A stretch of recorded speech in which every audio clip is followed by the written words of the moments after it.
नमस्कार दोस्तों, स्वागत है आपका आपके अपने चैनल जतिन केयर क्लासेस पर। दोस्तों, आज जिस टॉपिक से संबंधित हम यहाँ पे चर्चा करेंगे वह टॉपिक आजकल काफ़ी ज़्यादा चर्चाओं में है। तो आइए हम शुरू करते हैं इस टॉपिक को। उत्तराखंड भू कानून। उत्तराखंड भू कानून। उत्तराखंड भू कानून दोस्तों, इससे तात्पर्य है उत्तराखंड भूमि कानून। ठीक है, तो ये टॉपिक आजकल हमारे यहाँ बहुत ज़्यादा चर्चाओं में है। हम सोशल मीडिया में या अन्य न्यूज़पेपरों में, अन्य सभी चीज़ों में बड़े बड़े व्यक्ति इस चीज़ से संबंधित अपनी व्याख्याएं दे रहे हैं। तो अब मैं ये बताने जा रहा हूँ कि ये भू कानून है क्या। तो दोस्तों, भू कानून से तात्पर्य है कि प्रत्येक राज्य का अपना अपना भू कानून रहता है और इसी भू कानून के आधार पर कोई भी व्यक्ति वहां पर जमीन खरीद सकता है, कोई भी व्यक्ति वहां पर जमीन बेच सकता है। यह भूमि से संबंधित कानून है। इसमें प्रत्येक अपने अपने राज्यों के अपने अपने कानून रहते हैं। तो दोस्तों, इस प्रकार से हम उत्तराखंड के निवासी हैं। तो उत्तराखंड एक पर्वतीय राज्य है। हमारे उत्तराखंड का 88% भाग यहाँ पर पर्वतीय भाग है और 12% भूमि हमारे उत्तराखंड में केवल कृषि योग्य भूमि है।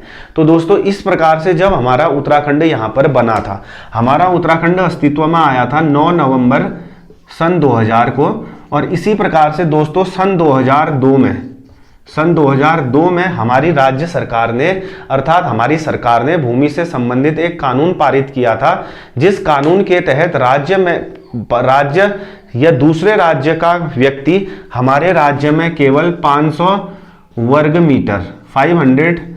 मीटर जमीन खरीद सकता है। केवल 500 वर्ग मीटर जमीन खरीद सकता है। फिर इसी चीज पर यहाँ पर संशोधन हुआ बाद में 2007 में।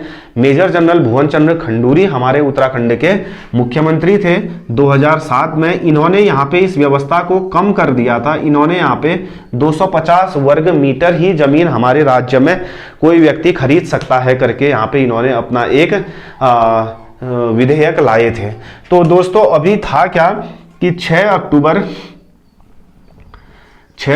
2018 को हमारे राज्य में एक संशोधन हुआ। 6 अक्टूबर 2018 को हमारे राज्य में एक संशोधन हुआ, जिसमें यह था कि उत्तर प्रदेश जमींदारी भूमि सुधार अधिनियम, उत्तर प्रदेश जमींदारी भूमि सुधार अधिनियम 1950, ये 1950 का है। तो इसमें संशोधन करके इसकी धारा 154 का 2 और इसकी धारा 193 में क्लॉज फर्स्ट को जोड़ दिया। इसके तहत यह कहा गया कि हमारे राज्य में, उत्तराखंड में, कोई भी बाहरी व्यक्ति जितनी भी मर्जी है वह जमीन खरीद सकता है। कोई भी बाहरी व्यक्ति जितनी भी जमीन यहाँ पर हमारे उत्तराखंड में है वह खरीद सकता है। तो दोस्तों, इसीलिए अभी यह भू कानून लाना बहुत आवश्यक है कि इस पर अन्य राज्यों की तरह, जैसे हमारे यहाँ पर्वतीय राज्य हैं, हिमाचल प्रदेश है, सिक्किम है, मेघालय है, इन पर्वतीय राज्यों के अपने अपने यहाँ पर भू कानून हैं, जिन भू कानूनों के तहत कोई बाहर का व्यक्ति इन राज्यों में जमीन नहीं खरीद सकता है और यहाँ के कोई भी व्यक्ति बाहरी नागरिकों को जमीन नहीं बेच सकते हैं। अगर वह बेचेंगे, उसकी कुछ टर्म्स एंड कंडीशन है, जिस टर्म्स एंड कंडीशन के आधार पर वह व्यक्ति जमीन बेचेंगे।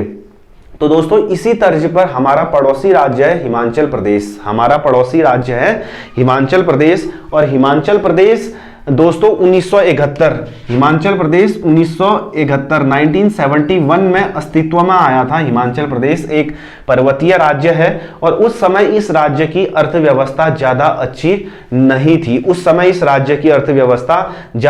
नहीं थी। और हिमाचल प्रदेश के पहले जो मुख्यमंत्री थे डॉक्टर यशवंत सिंह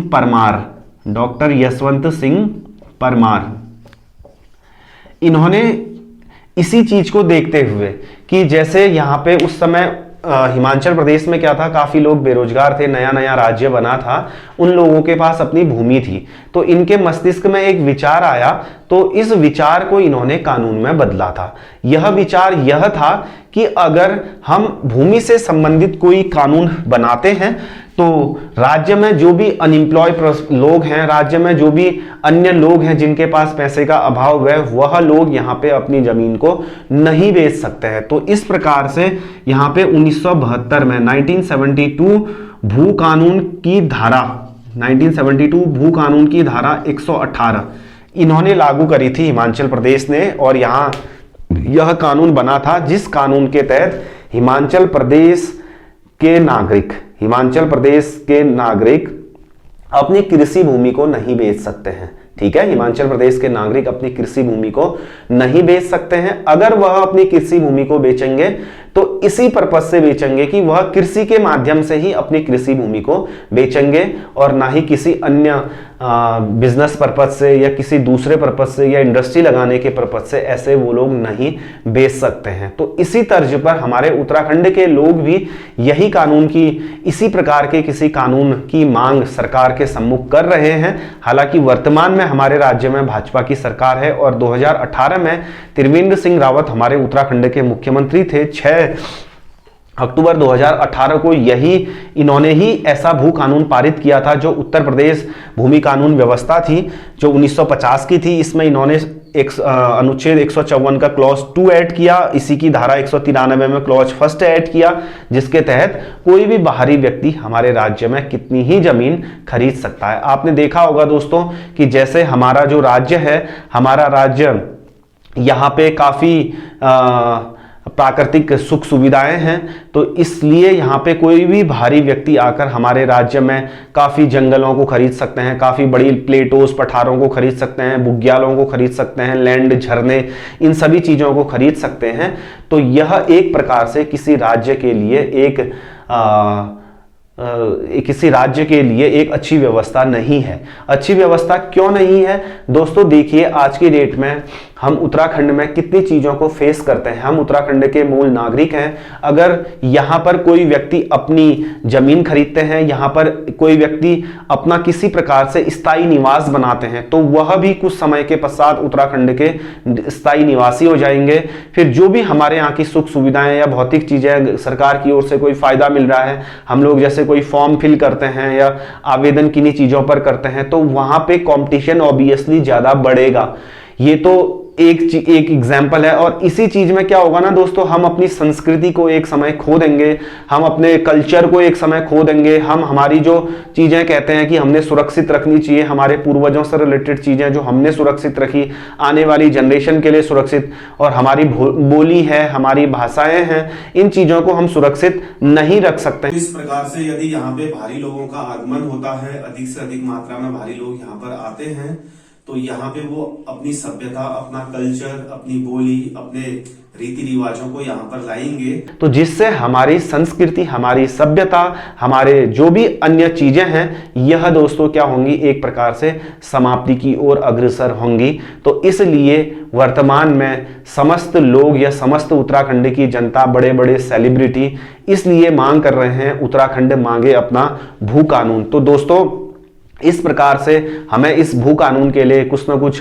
सरकार के सम्मुख ऐसी आवाजें उठानी चाहिए, जिससे नेक्स्ट इलेक्शन होने से पूर्व सरकार इस भू कानून को एक नया भू कानून हमारे लिए यहाँ पे लाए, जिसके तहत हमारे उत्तराखंड की भूमि पर, हमारे उत्तराखंड के अन्य क्षेत्रों पर बाहरी लोगों का आगमन बहुत कम हो, और इस प्रकार से हम यहाँ पर सुरक्षित, हमारी भूमि रह सकती है, हमारा कल्चर सुरक्षित रह सकता है। तो इस प्रकार से यहाँ पर भू कानून वर्तमान में लाना बहुत आवश्यक है। धन्यवाद दोस्तों।